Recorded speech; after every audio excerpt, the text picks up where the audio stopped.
So a little bit about SVB. We sit between founders and VCs. We've been the technology bank of choice for founders for over 40 years.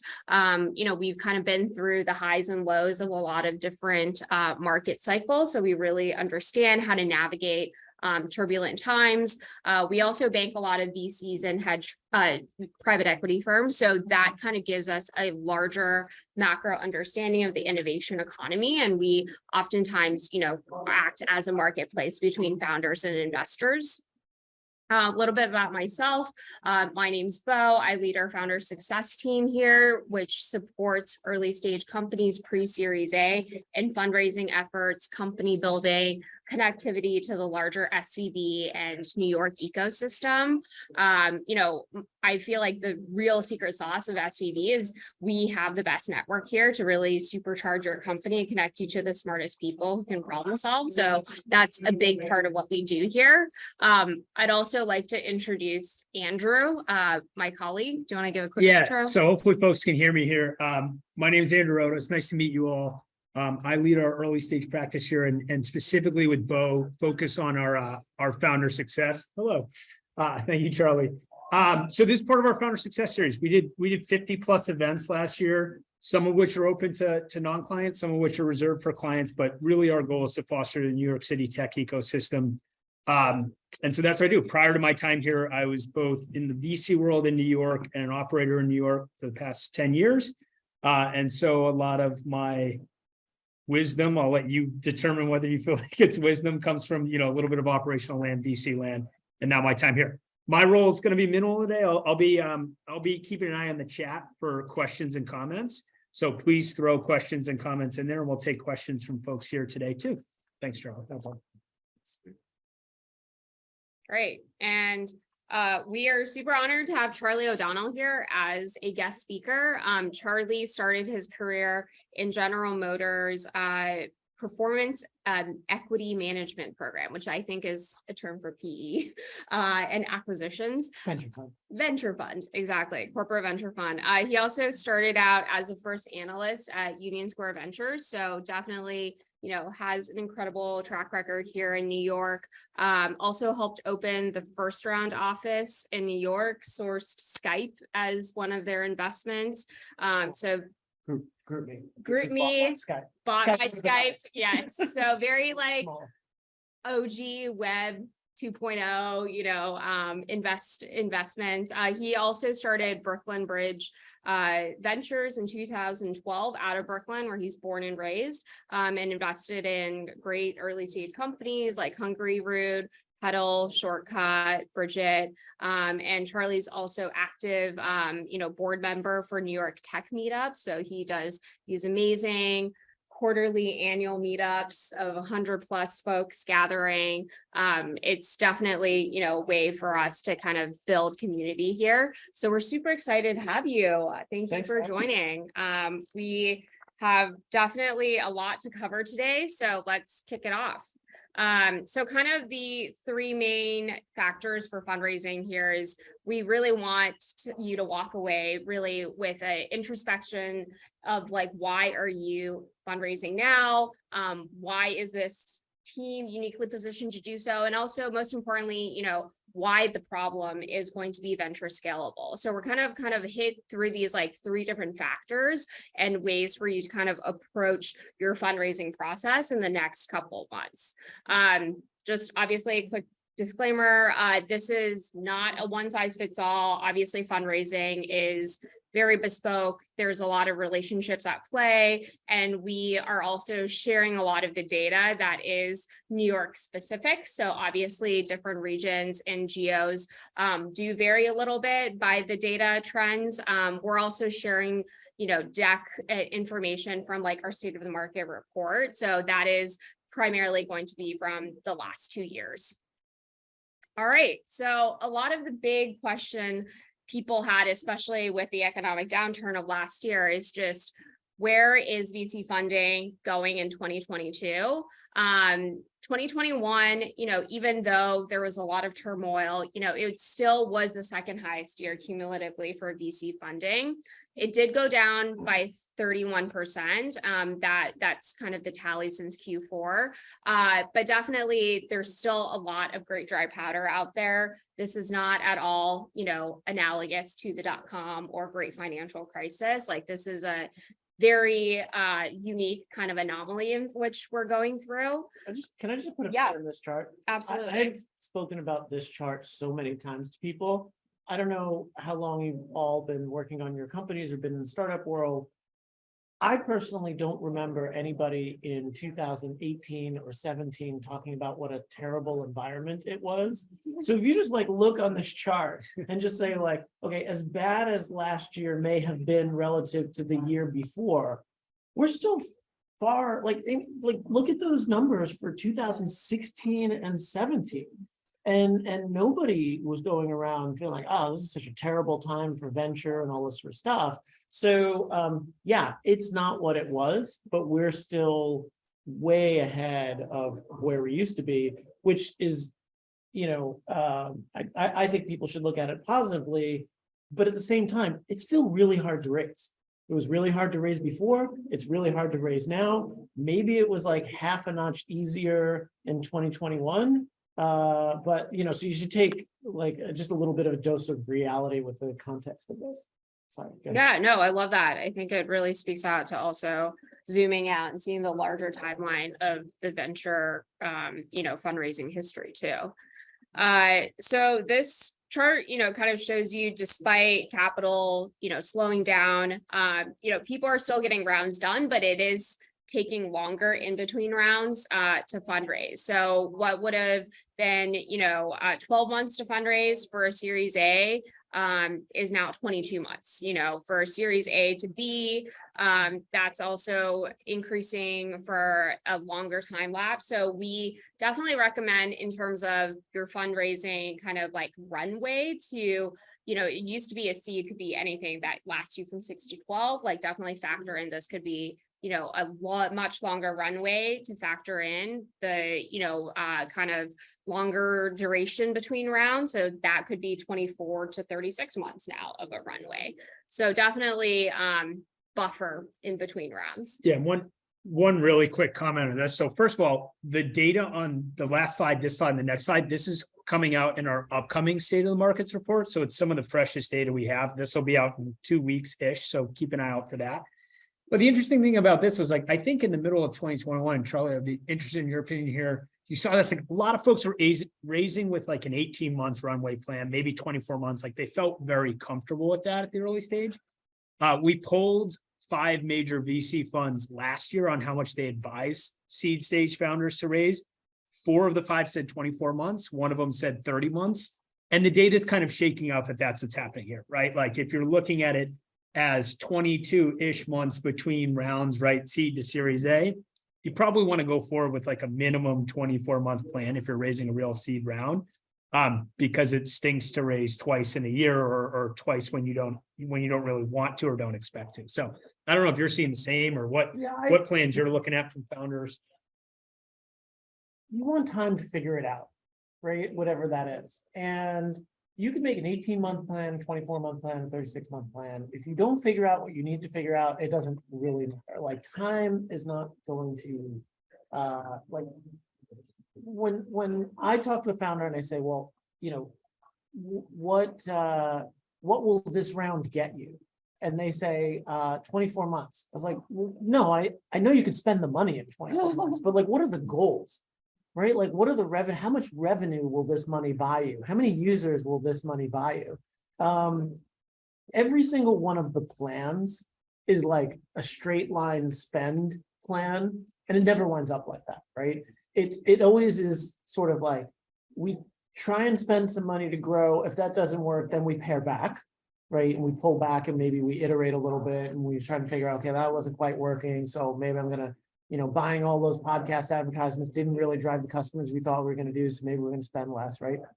Or if it starts working, like even in a bad environment, like if you, one of my companies, I was nudging for the longest time to get out there and start hiring salespeople because their economics of if the salespeople worked out as well as the founder selling, the payback period was so quick that I was like, we just need to start hiring salespeople, right? Finally, the founder did, after like raising a little bit extra and feeling comfortable taking that risk of bringing on employees. And he comes back after the next meeting, he's like, I just put two new job recs out for 2 more salespeople because these guys are taking less time to pay back than I thought they were going to. They're ramping up quickly. We just did our cash flow model with them, and like, we're going to step on the gas because the model is working, right? I'm not sitting here pushing him to try and make the model last 24 months because I think he can get to a point where he can hit milestones for those next round. Why would I tell him to slow down if he's just going to hit the same milestone 2 years from now? The question is, how long is it going to take you to figure those things out? And when you're starting from scratch, yeah, I definitely would not leave any money on the table. If you have the ability to give yourself 2 years to figure something out, by all means, do it. But just know that you're not going to cut your way and extend your way to success. You still need to hit those milestones. And frankly, if you take longer to do it, your pitch is going to be less interesting because your growth trajectory is not going to be there. Great points. And I think, and by the way, the seed to Series A and some of that, going from 18 to 22, for a lot of those companies, there's a round in there somewhere. And what winds up happening, and you have to pay very, very careful attention to how things get announced. People will raise these notes or safes and dribs and drabs or whatever. And so when you hear, so-and-so raised $7 million seed round, they're like, that's not fair. Like, why do they get $7 million seed round? No. That was a 750K, safe round. And then they got another 2, and then they got another 2.5 or whatever. And then finally somebody came along and wrote, a $3 million equity check, all of the safes converted. So legally it looks like a $7 million round, but that $7 million took 4 years to raise. And, of course they put it out on TechCrunch, like, oh, yeah, $7 million raise. And you're just thinking everyone's doing so much better than you. And it's like, no, that was 4 very painful years of dribs and drabs fundraising that cumulatively is $7 million. Yeah, I think that the optics of fundraising are very much like you celebrate this big splashy, news line, but there's also a lot behind the scenes. And we've even found through kind of the down round data that like people are underreporting bridge rounds and down rounds. So it may look like somebody just was a juggernaut all the way to a $7 million seed, but maybe they took a down round that was unreported to extend the runway. So again, what is broadcasted is oftentimes different from the insider experience of company building. This chart is more around just the multiples that you would have to hit to get to a certain valuation.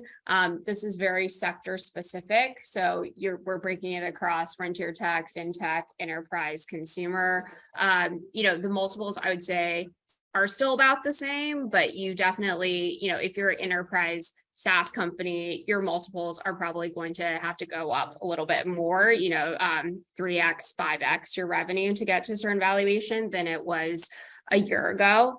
I'm curious, Charlie, when you're looking at valuation and kind of, benchmarking, like what are like the indicators of success for you in this current economic landscape? When I'm choosing the valuation of my portfolio companies as they go for later rounds. Both, if you're setting it or if you're, So about 50% of the companies that I've backed have not launched yet. So I actually haven't really experienced that much valuation change over time, both because, in a down environment, like if I'm already handing out term sheets with single digits valuations, like how far down am I really going to push? There comes a point where I'm not going to say like, oh yeah, I'll lead your 750K seed round at like a 1.5 valuation or something, like then I'm just being a jerk at that point, right? Like if this company becomes $1 billion exit and I'm in at 4, I'll be fine, right? And so, so I don't think we need to sort of, push lower than that. And at the same time, for the companies in my portfolio, I wrote a post, which I'm happy to share. It's in the ownership something for a rainy day, or I like, if you Google like this is going to be big and then ownership rainy day, you'll probably find it. But anyway, the point was being the individual round valuations matter much less than the number of rounds you take. So if you just like literally, and I encourage everybody to actually build an ownership calculation. Here's what I'm starting out at. Here's like, I raise it a 5, I raise it a 7, I raise it a 9. Okay, next round, I raise it a 20, I raise it a 25, I raise it a 30, next round, whatever. One single additional or unexpected round impacts your ownership way more than the difference between the 5 and the 7 or the 25 and 30 and all of that sort of stuff, which is really a function of like how you run the company at some point, right? There's a certain point where you just need a certain amount of money to get to like being a going concern and being able to grow. But hopefully you make it to the point where rounds are at your option, right? So I have a portfolio company that raised a sort of pre-seed, I don't know, that was probably like $1.5 million, and then another one that was like 3.5 and didn't raise again, and did like 18 or $19 million in recurring revenue last year. And they have $2.5 million still in the bank. The founder has chosen to run the company in such a way that after getting over that initial hurdle of needing some venture dollars to get out and grow and whatever, team's like 65 people, and we don't need another round, frankly. And so that really changes what kind of exit makes a lot of money for everybody else, right? $150-200 million exit returns almost half my fund, right? That's going to return more of a chunk of my fund than some other companies in that portfolio that might sell for $700 million because they took so many additional rounds of capital. So I know this is very self-serving, but I tell people not to worry about the valuation. Worry about how you execute with the money you take. Think about how you plan to run this business when it's actually a business and you can sort of make choices and decide to lean in and lean out on growth. And just don't run out. Right. Otherwise, I don't know too many founders who raised a seed round, raised some subsequent rounds after, sold the company for $100 million or more, and at that moment experience regret of a seed round valuation. Right? Just if I had only really pushed and held out to get 7.5 versus 5, it's literally never happened. Like no one's ever thought that. Right. And I say that being like, I want to buy as much as your company for as little as possible, and you want to sell it for, as high a price as possible. But at the end of the day, mathematically, it really doesn't make that much of a difference. And I tell people not to sweat the valuations. You just can't run out of money, and that's the biggest thing. No, I think that's wise advice because I do think, especially when valuations are going down, there's a lot of nervousness around like, am I getting the best possible valuation right now? But it is helpful to kind of think about the larger trajectory of the company. If it is going to be profitable, if it is going to have an outsized exit, like that is just chump change. Right. And the thing you can most do to change the valuation of your company is to create competition for your shares. Right. So if you don't put enough investors in the process, you might get down to, you start with 20 and you whittle your way down to 1 term sheet. If you have 1 term sheet, you're either taking it or you're not, but you're not like, if I'm your first term sheet, I'm not going to bid against myself. You're going to say, hey, I was really looking for 10 and you're offering, 6. All right, well, you don't have to take it. Go get another term sheet. all right, how about 6.5? No, how about the 6 that I originally put in, which is literally the same price that I did my last 3 deals at or whatever, right? But, you know, if I was the first term sheet in Bridget, and they got another term sheet from DCM, and they took that term sheet and included me in it. They were nice enough to say, hey, you were our first term sheet. Would you like to participate? I said, yeah, I would have loved to participate in the price that I gave you, but fine, I got beat out for this deal. And, you know, still single digit valuation, and I'm still very happy. I just would have been that much more happier had they taken my term sheet. But it created competition for their shares. And that's the best way you can optimize for valuation. Right. Jumping more into like New York specific early stage funding. I mean, you know, we aren't seeing a huge dip from 2021 to 2022.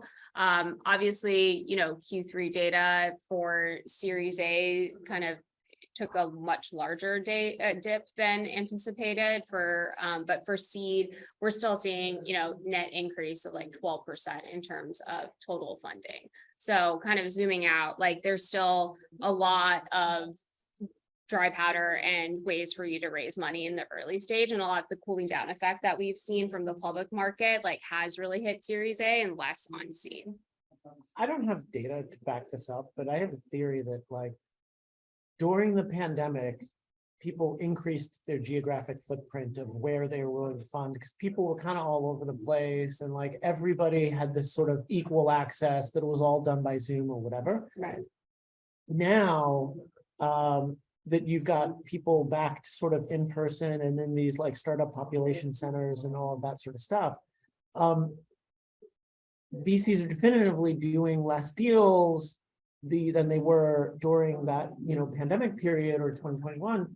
And you need like every extra little bit of confidence you can about a deal to pull the trigger.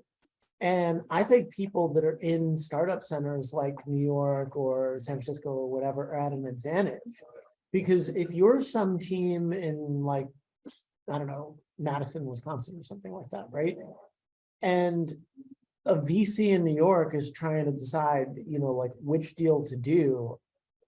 Today, like one of those New York deals can actually come in.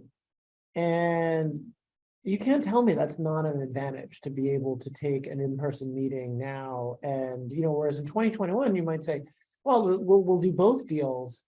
But I do think it's an advantage to be in proximity and also have that network proximity. Like somebody in New York is much more likely to be known. You'll know somebody who knows them, who they've worked with previously or whatever. So I think we've sort of, the pendulum has swung back from the point where anybody can get funded anywhere to now when that bar is higher, that you're better off in a startup ecosystem like New York. Yeah, the network effects are just stronger in the startup ecosystem. That's not here. backed by any data whatsoever. Right. Just- It's a good gut feeling though. Yeah. I would agree with that. Seems nice. And in terms of how we're looking at deal size and valuation, one caveat is like a lot of this is Q1 and Q2 data from 2022. So we're still seeing, you know, healthy increases in valuation over time, pre-seed as well. So there's not that much of a huge pullback we're seeing in terms of early stage. I think, you know, the valuations here, I would just caveat, like there's going to be a healthy multiple that you have to show in terms of your revenue, whatever types of, if you're building a consumer company, like your engagement stats, like everything needs to be really robust and up to the right. So even though valuations overall still look pretty good for early stage, I think that the kind of, you know, criteria for what a $10 million valuation, a $5 million valuation is going to be more stringent. And I would just, you know, same caveat before, like when you're saying seed, we're not talking about first money in this chart. This is going to be the first equity round, probably something that's like institutional seed, right? You know, if you go out and you raise some money, you shouldn't feel bad that your initial round of money was below the $3 million average, right? That's not average for first money ever into a company. right? What that might be is, an average of $2 million plus a million dribs and drabs coming in over the last, kind of 18 months in friends and family or angels or pre-seed fund or all of that sort of stuff. Which definitely came in at lower than $10 million before. Right. And then kind of ending on more of a high note, even though these are hard times, the best companies have come out of hardship. So we've seen with, Web 2.0, like during the great financial crisis, a lot of sharing economy companies emerged. With the .com boom, there were a lot of mobile centric social media companies like Facebook, Instagram coming out. So definitely, I really do believe that the best companies are going to be forged during these hard times where, innovation has a lot more urgency, creativity kind of comes out of these constraints. But we have seen time and time again that these kind of economic cycles do breed a lot of great companies. Hey, we already pivoted to the next thing. How quickly did we go from crypto to AI? Yeah, That was like generative really fast. What happened to crypto? No, don't worry about that. We're on AI now. It's the biggest thing since sliced bread. OpenAI is a $26 billion company. It's like they couldn't get rid of that FTX headline fast enough. Do you believe that though? Are you excited about AI? You think there's a lot of real, Because because you did get a wave of AI earlier that didn't Yeah. feel so real, and now Yeah. there's something here that feels a little more. I mean, listen, like I don't know if you guys have played around with chat, but it's pretty impressive. By the way, I asked it to give me some keys to a happy marriage, and it was really good. I was like, GPT's future as a relationship and advice columnist is like Next, ask Polly. yeah, seriously. But yeah, like I do think it is going to change a lot of things. The question is, with a lot of this sort of stuff, right, is it like, where is the value going to be created, right? It's certainly very nice to be in OpenAI's position where for the near term, everybody's going to be building on that platform for a little bit, but is that going to give it just really far too much market power, right? Are there going to be alternative engines that are sort of vertical specific, right? That is not necessarily kid friendly, right? So if you're going to be building apps for education or kids or whatever, do you need a different data set to be trained on? Will there be verticals and stuff like that?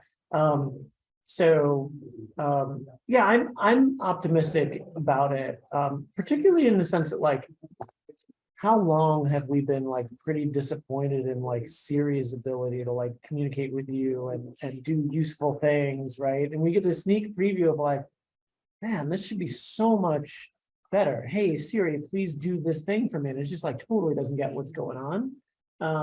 So I think it's going to unlock a whole new wave of applications and interactions. In terms of, I think we're in the first inning of value creation. Yeah. Right. I don't think anybody should look and say, oh, well, OpenAI is a $26 billion company, game over, there's nothing more to be done there. I think there's going to be a whole host of stuff, and we're in the sort of first inning of that. Cool. So kind of jumping into more of the tactical strategies of fundraising, these are kind of the questions you should be asking yourself. What specifically is this round going to be for? Kind of what Charlie mentioned, like, is this getting to your next milestone? What is the big impetus? When and why is this the best timing? Why should you be striking right now? How to think about getting that first VC intro. Are you prepping for it with a pitch deck, with a memo, thinking about creating a loom, whatever creative ways. And then also lastly, just like, what is the content of a winning pitch deck here? So we'll be going over elements of these. So this, do you have something to add? Yeah, absolutely. Let's. The one missing piece here, maybe it's sort of an answer to the first question, is that the reason why you're raising is to do stuff in the future, right? Just so I've said this a million times on panels, you're not getting fundraising as a reward for your prior accomplishments. You're selling a plan, right? Now that plan, your backup for that plan, your proof that you can do that plan may be some of the things you've accomplished, right? So you go out and say, well, I'm raising this money to hire X number of salespeople. My plan is for them to be able to sell Y number of things and make Z revenue, which I think we can do, as evidenced by the fact that me as a founder in my like halftime have been able to do, this, and I'm not even a trained salesperson. And so it leads into the idea that like real salespeople should be able to do better than this, right? So that's where the sort of proof point comes in, but you don't win that round because you as the founder have been able to sell X amount, right? There are other people come in just with PowerPoints and they say, this is my plan, and it's entirely believable plan. And I didn't need them to have done anything sort of previously to prove that's a risk worth taking.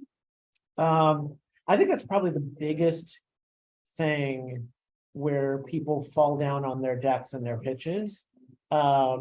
It's far too much about, what has happened in the past. And not to open up we could have a whole panel and conversation about this, but I would say there are demographic differences in terms of who does that. I have about 40% of the founding teams that I've backed have a female founder. Probably like a third or so have a founder of color. And it is a real clear difference to me that those groups that have not necessarily accessed as much venture capital in the past, in their pitches, total generalization, spend more time, and I interpret it this way, trying to prove to me that they should be in the room than telling me about what they're going to do with the money. And I get why that happens. At the end of the day, I'm investing in a future plan, right? So if you spend all this time talking about how you got to break even, how you won that first customer, whatever, I'm just not going to be as excited about some future where I'm like, yeah, but can this get to $100 million in revenue, right? And at the end of the day, there hasn't been a lot of change in VCs, so most of the people across the table still kind of look like me. I mean, they might have more hair or less facial hair or whatever, but like, and we're trying to take some risk, right? We are trying to figure out, is this company going to be the company that returns my fund? And if you don't spend most of the time talking about it and acting like you should be there in the room and believing that, and it's really fascinating sometimes when founders in those groups don't say those things. And then I turn the tables and I say, do you think this is going to get to $100 million in revenue? Across the board, it's the most confident thing they'll say in the meeting. Oh yeah, of course. Okay, well, why didn't you put that in your deck? Because it doesn't, you left me off at year 3 that only says 30. And it's literally the biggest number that's in your deck. Well, because who knows what's going to happen. Well, no, you're right. I know that. I know that you're not going to nail the year 7 number. I've been in venture literally half my life. But if you don't put it, then I'm not sure that you think it's possible. I don't think that that's your plan to do that. Will you hit it? No, statistically, probably not, right? But I'm well aware of that. I've done 100 deals. I know it doesn't always work out the way it's planned, but I need to know if it's possible. And if you don't say that, I'm not going to assume so. So it can't emphasize that point enough. Yeah, and we can. Sure. Yeah, we've got more to cover here. This is a great slide that I like to spend some time on in terms of just like what are the different life stages of rounds. And obviously so much has changed in the last 5 to 10 years that what was a C today could have been a Series A 4 years ago. So definitely, there are some finer nuances here, but I think that the hallmark of a lot of these stages is going to be based off of how the product has been developed and where that is in motion in terms of traction. So a pre-seed typically is going to be pre-product. So that could be idea on a napkin sketch to a working prototype. The team is going to be really heavily indexed. That's like 90% of the reason why an investor would write you a check, just because you don't have all that traction to show off of. Typically it's an unpriced round. So it could be, convertible note, it could be a safe note, and valuation still pretty low. So under 10 to 20%. Seed I is, agree with that. yeah, absolutely. I don't think Feel- it's I don't think it's a team. You don't think it's the team? No. Okay. You have to hit a certain bar, right? Obviously, if it's a team I don't feel I can trust, I'm not gonna back them, right? Sure. Obviously, if it's a team I don't feel is smart, I'm not gonna back them, right? So there's some like just quality bar of like, is this team capable of doing really hard things? Mhm. If we were always good at predicting that, our success rate would be way better than like 10% or whatever it is. To me, team is a very like revisionist history measurement. Where you say, well, how did you know that, the team that was doing tote had what it took to pivot into Pinterest, right? Oh, well, the second I met them, they really came off as super Even smart, cupcakes since right? he was 13. Yeah, exactly, right? And there's literally nothing that you can tell me about any one of these top teams that you can't throw a rock in any VC's inbox and hit a team that had basically all of that same, like, oh, they were smart, they were coding since they were like, if that was the predictor, then I would say, well, then why aren't you blindly doing any deal where, there's a certain IQ percentage, coding since you're 13, whatever. And so I don't think it's there's a certain quality bar that's required, but it's not predictive, right? It just doesn't cut away enough. I think so much more of it, and actually, it's funny, like Mark Andreessen's old blog got deleted, but I think there's like an archive of it somewhere, and he wrote a post a long time ago. It was about market, and it was basically like a mediocre team in a great market that is well timed will always do better than a great team in a shitty market. Mhm. And so I think there's instances where, yeah, great, you went to MIT, but like, this is a shitty market. Like, there's just no way to make money in this market, or the economics here are terrible, or consumers don't want to pay for this. And so I think like choosing what problem to work on is so much more important. And the other thing is team's incomplete. Like, if you just took it like all of the human efforts that it will take to get this company up and off the ground, how many of those humans do you have now? Like it's like you and your co-founder and like your two coders or whatever. Like, it's going to take a village to get this thing off the ground. Most of these founders are first-time founders, and so the other. I wish I could find this article. I can't. I reference it all the time. There was an article related to the presidential election between Barack Obama and Mitt Romney. And it was a debate as to like what kind of person would make a successful president. Was it like the academic type who's really smart, like Obama, or like the business person, like, Mitt Romney?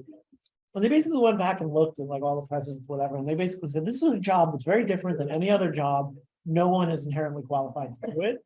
But the people who are successful are the people who learn the fastest. Is like, how do you work with your cabinet?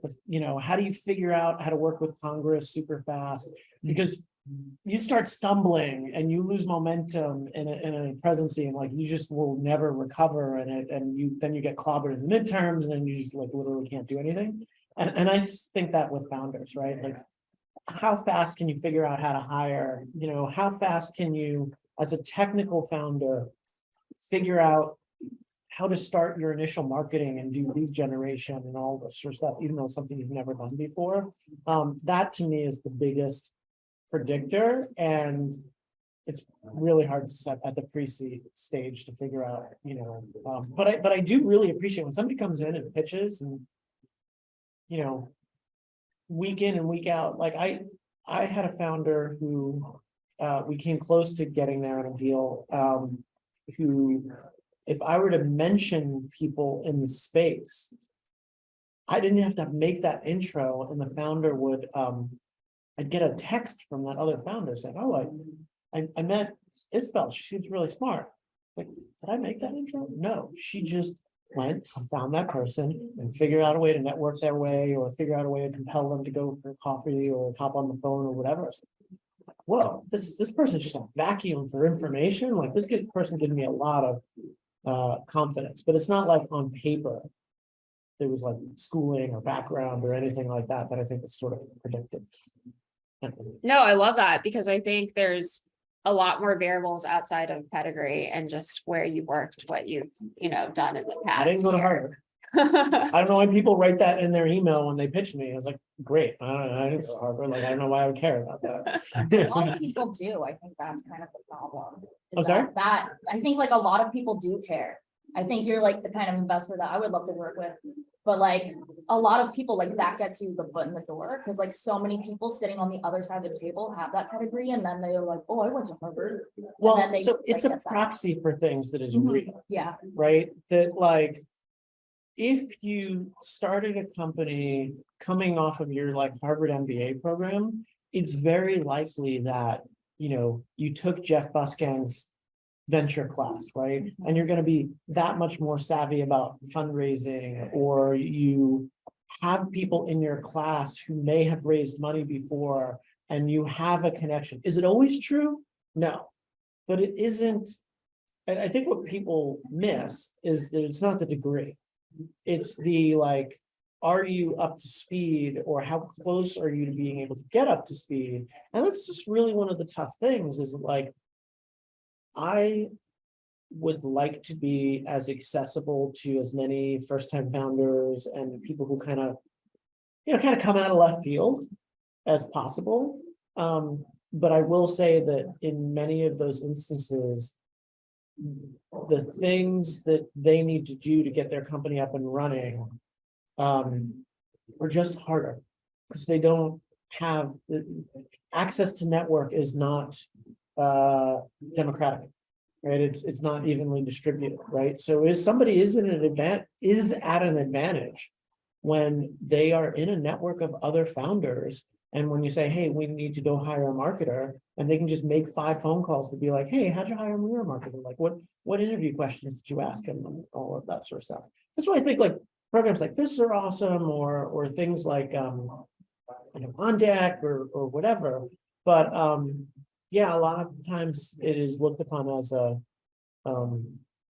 as a proxy for, yeah, they're probably in the flow already and can hit the ground running, which is like, unfortunately, like not untrue.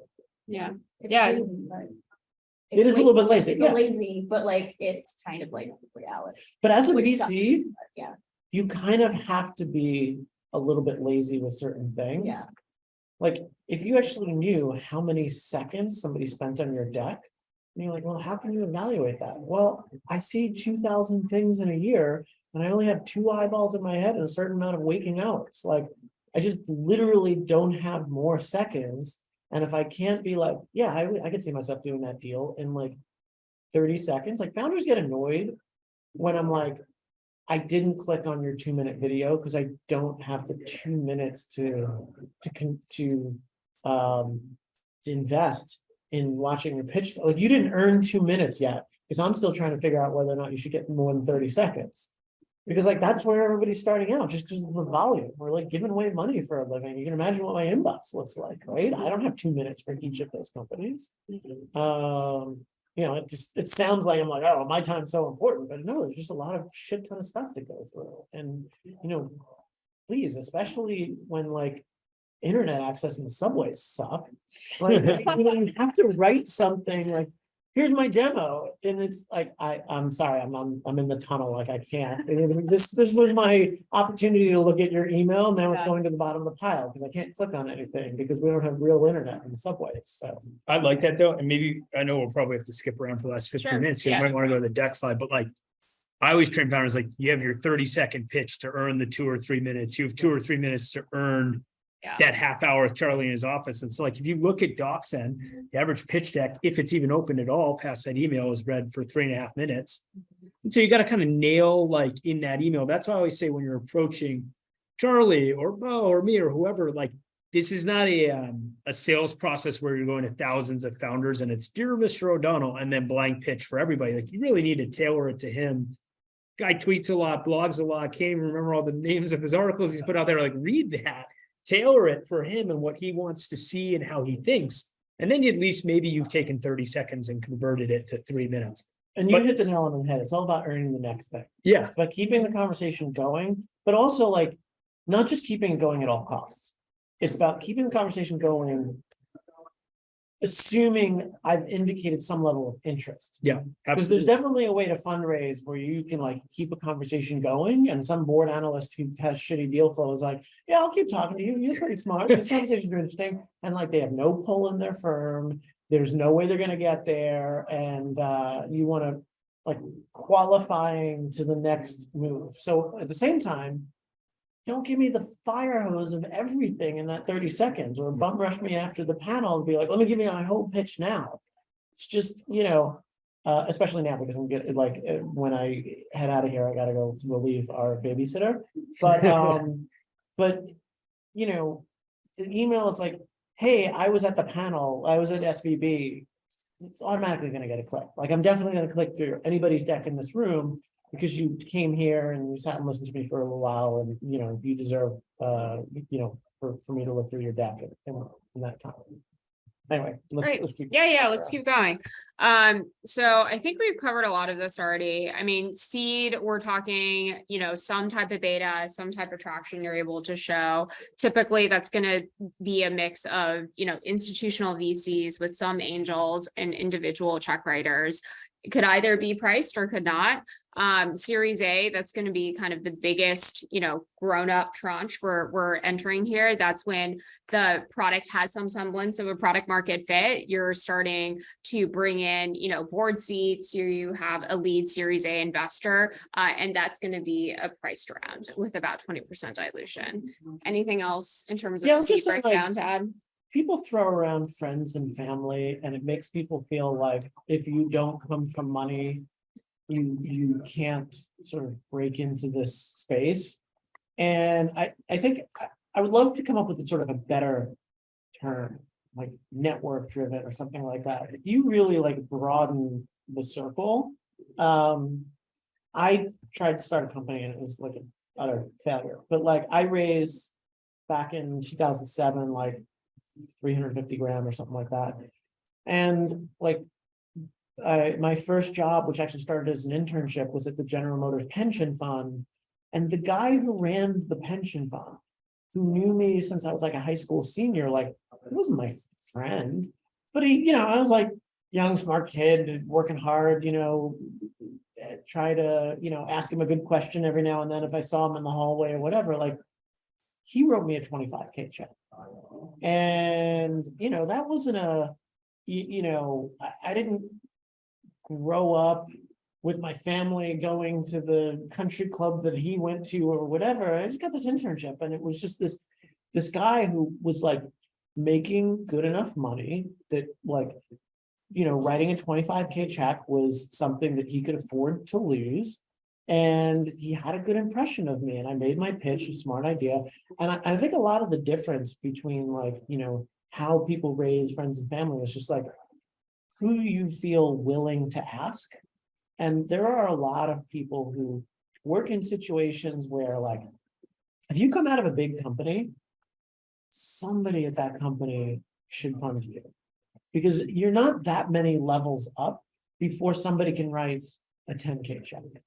Right. And it is a little bit of a signal that if you, are working for whatever big agency or whatever big thing where there's like a certain level of people 2 rungs above you who are making decent money, that you never got to know them, that you never, as like the lowly accountant, pings the CFO one day and asked them out for coffee and tried to maintain a relationship, whatever.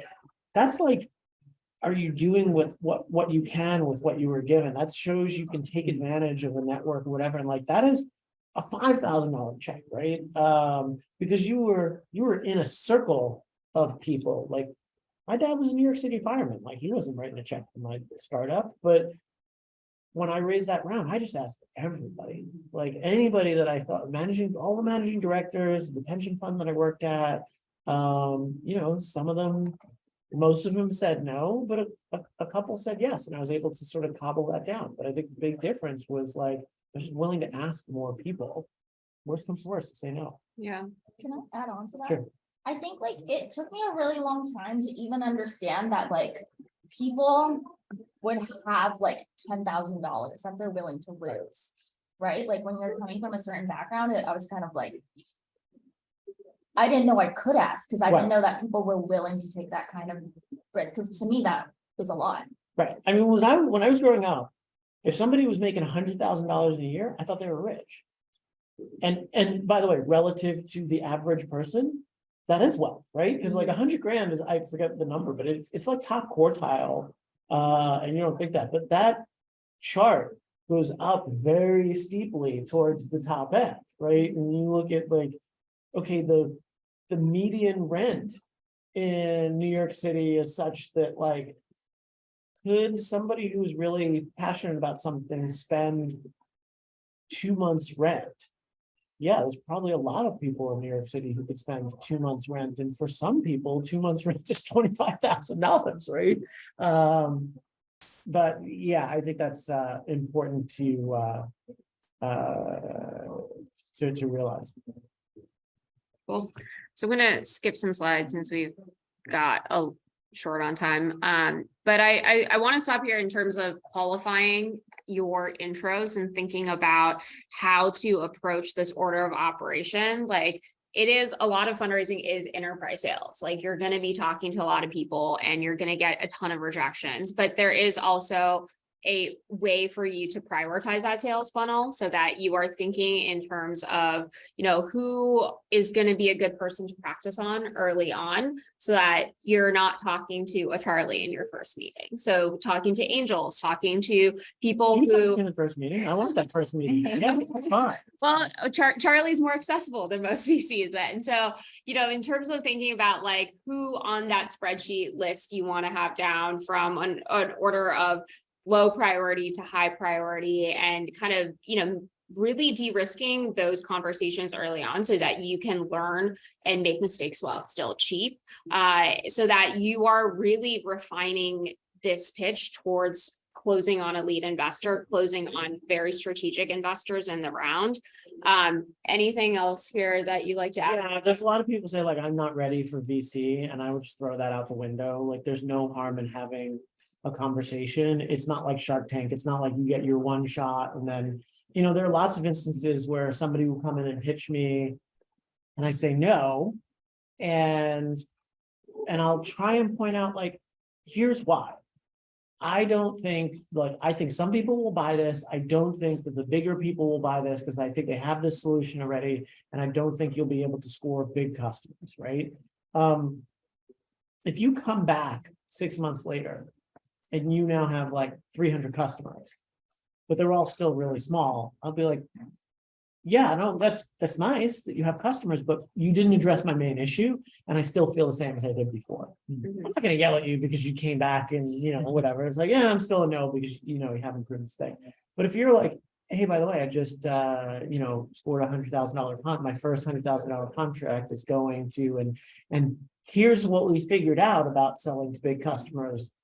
I'd be like, oh yeah, I'm curious as to why they're spending that much. Why don't they have that solution? Oh, well, we found out. Okay, maybe now I'm willing to take that meeting.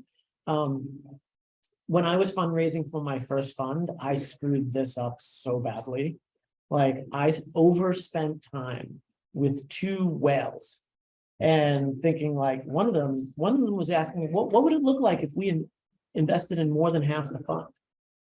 Whoa, these guys going to write like a $6 million check and I could answer all their questions sort of within a month.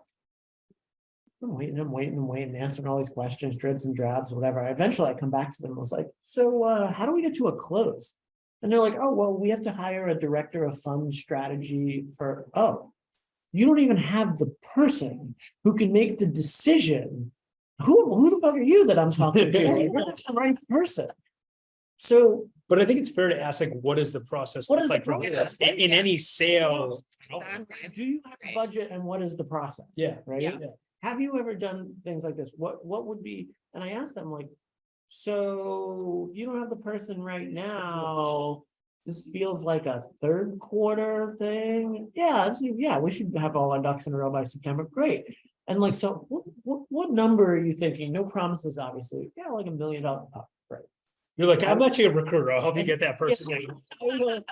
I will pencil you in for $1 million in September, and actually they wound up coming with two. They eventually did $3 million for fun, but like, it wasn't $7 million in 3 weeks, and then there was another person who, in a really unprofessional way, bailed, and we had a term sheet, and the whole thing fell apart. So like, I started raising in January, and come like end of May, I had nothing. And I was like, whoa, I need to approach this like a sales process. I need to get names in the funnel. I need to get volume in the funnel. And then I started like really like asking everyone for leads and all of that sort of stuff.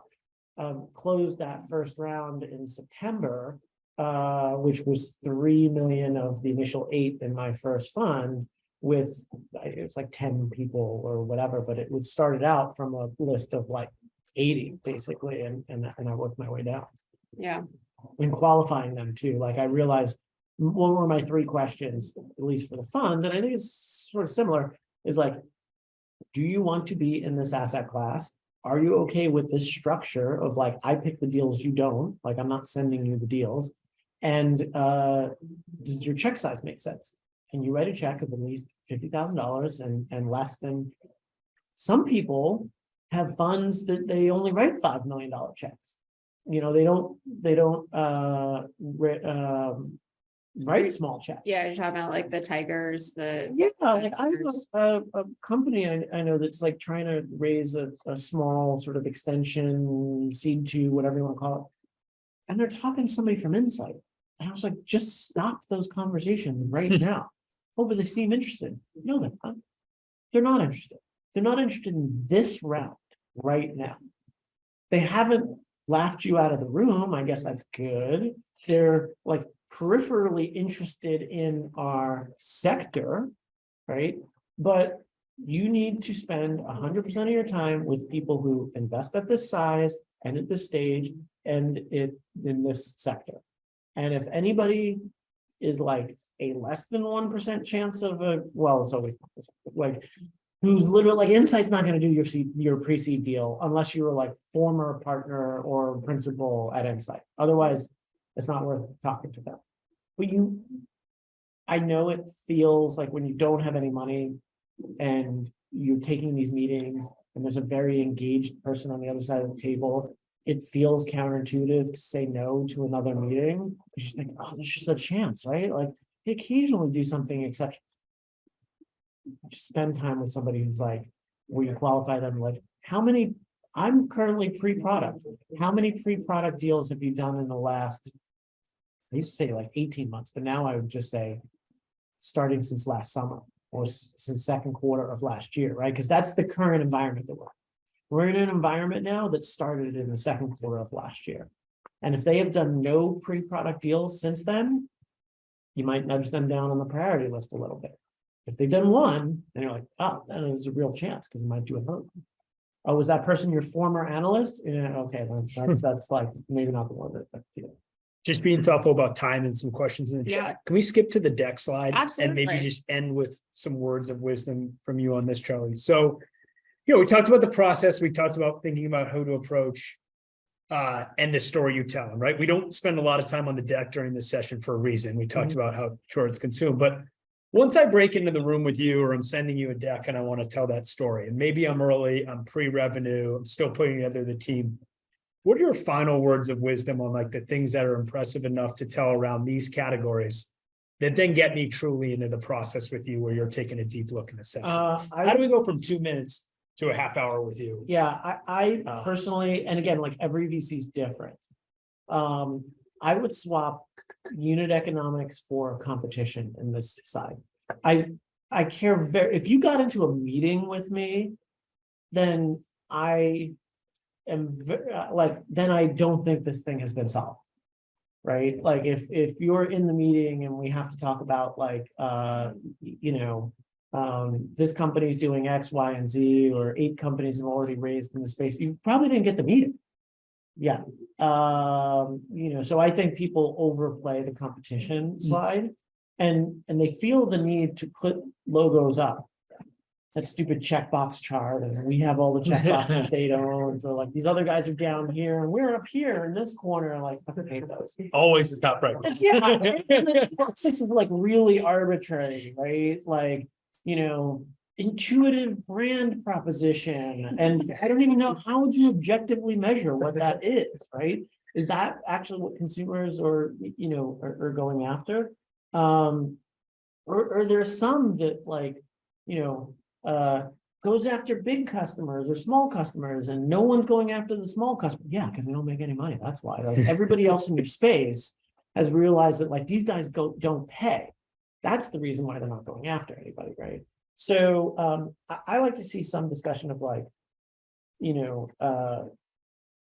what are the unit economics of this in terms of what's going to drive this forward? So is it hiring salespeople? Is it something about marketing or margins? It's like, can you make enough money doing this thing? Not like, can you make $100 million? That's different. It's more like, for, it's going to cost me X amount of dollars to get on the shelf in a grocery store, and ultimately we think these are the kind of unit volumes that we're going to drive, or something that sort of shows like, is this an easy way to make money or a hard way to make, like everything's So you hard. care about economics and efficiency rather than we'll bludgeon our way to making $100 million if we raise $2 billion. Exactly. Or there's like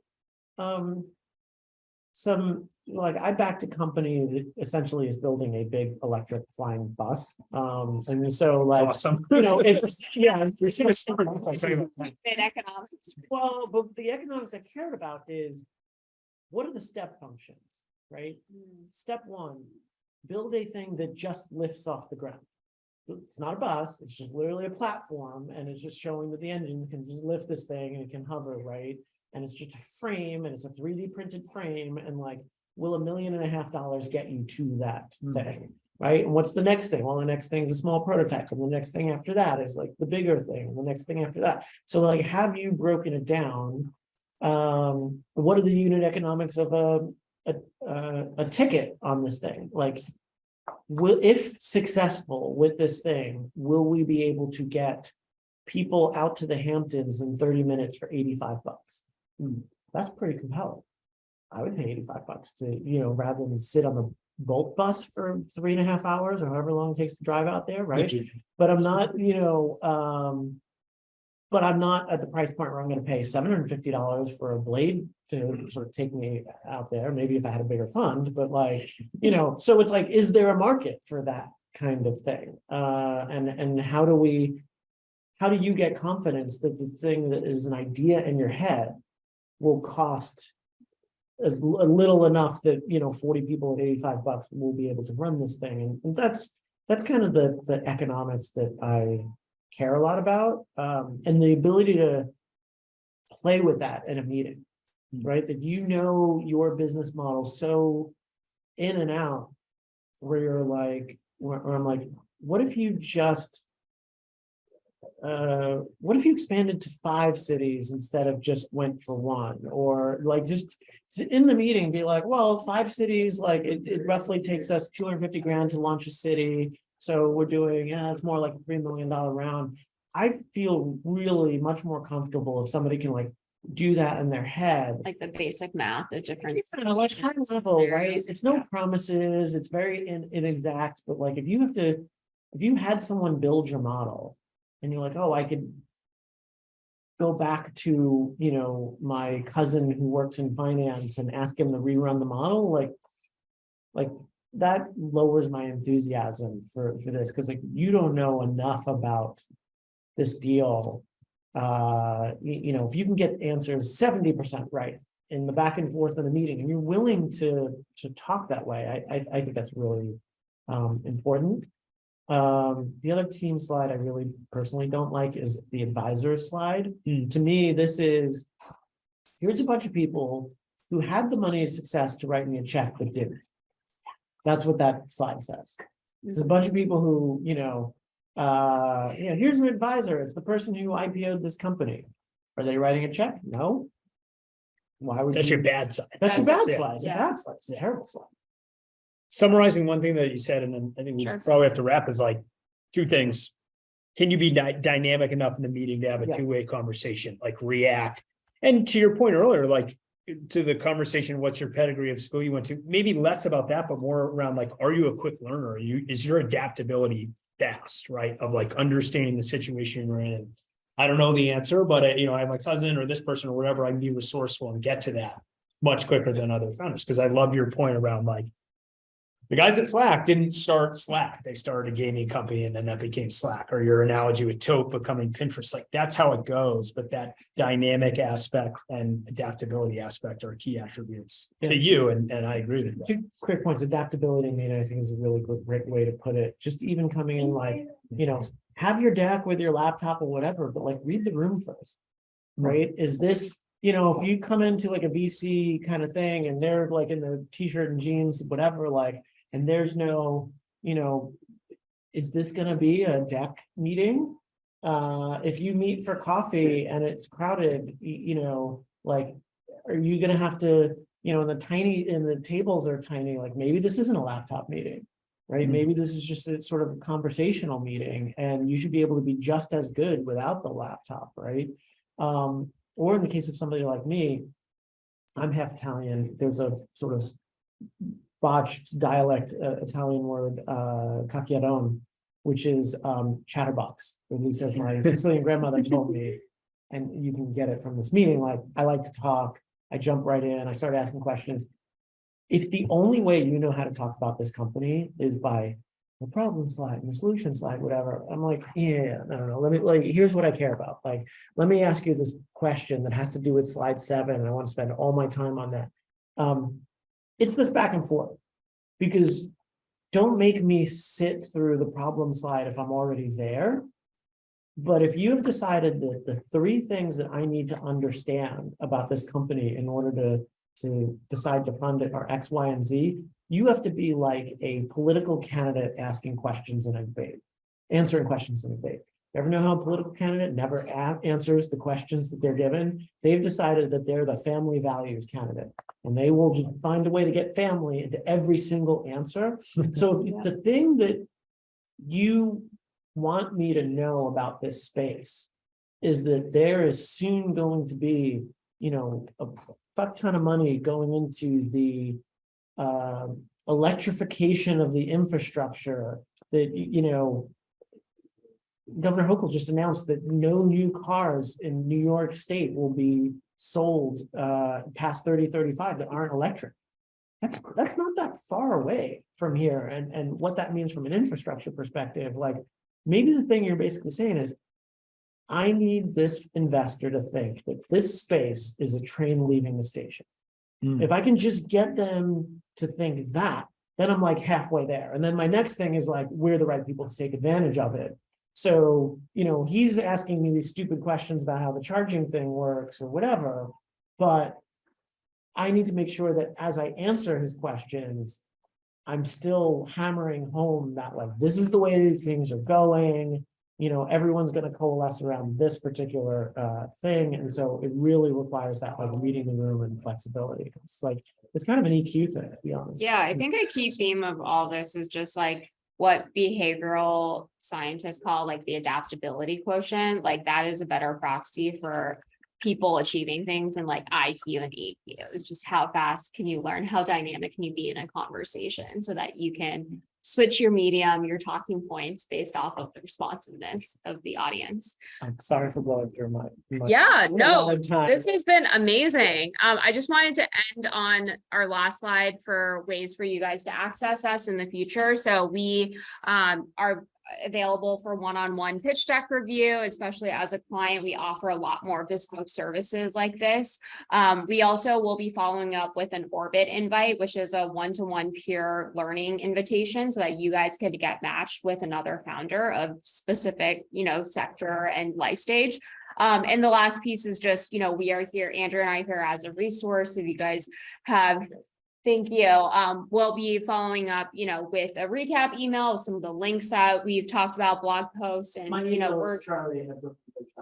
we will Thank you, include that. Charlie. Thank you so much. Yeah, You're thank the you. best. So thank you all for joining us today and look forward to seeing you guys in the future. Thanks, everybody. See you right. soon.